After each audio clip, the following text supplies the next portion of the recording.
welcome. He launched off our campaign 2 months ago in Jamnagar as we set off on this ambitious project to document the sorry state of affairs in this irreplaceable national treasure, India's coastline. And today, 2 months on, we're very pleased and honored to have possibly India's most effective and most active Environment Minister, Jairam Ramesh, joining us. Thank you so much for all the support you've given to our campaign. Here in Orissa, you released a report that looked at the shoreline changes that have taken place in Orissa. This is representative of what's happening throughout the country. We always see headlines of Indian territory being lost to our aggressive neighbors. How come we never see anything about this prime real estate that we're losing to the sea? Well, here we are in the middle of a most gorgeous Bhitarkanika sanctuary, marine sanctuary.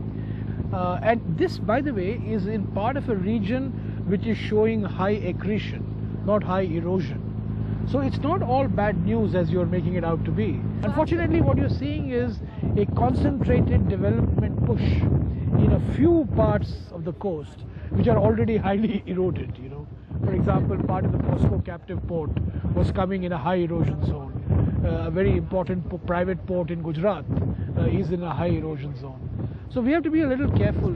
Perhaps there's been so much bad news that we never got time to cover any of the good news. No, there is good news. I mean, look, there is good news. I don't think we should run down all that is happening. And also, I want to repeat something that I keep saying, that environment protection for protection's sake is not going to succeed in our country.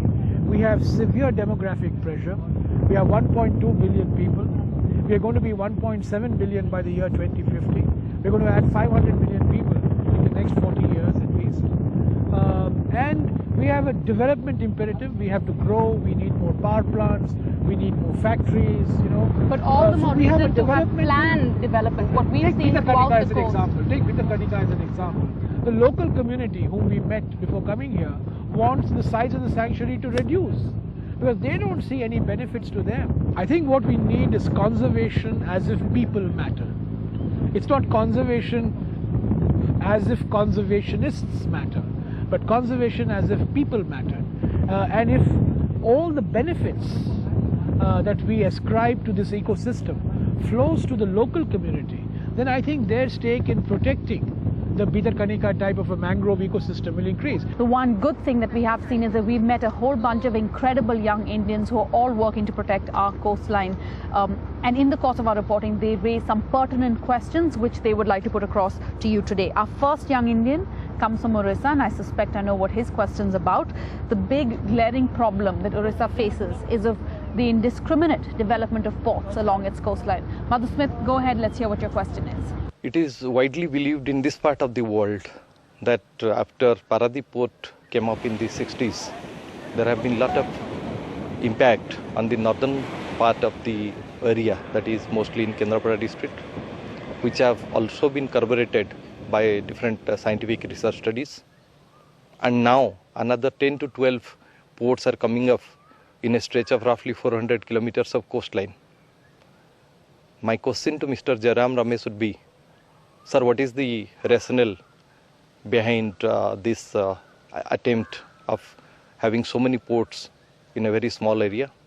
Well, almost overwhelmingly these ports are being developed by state governments and not by the central government.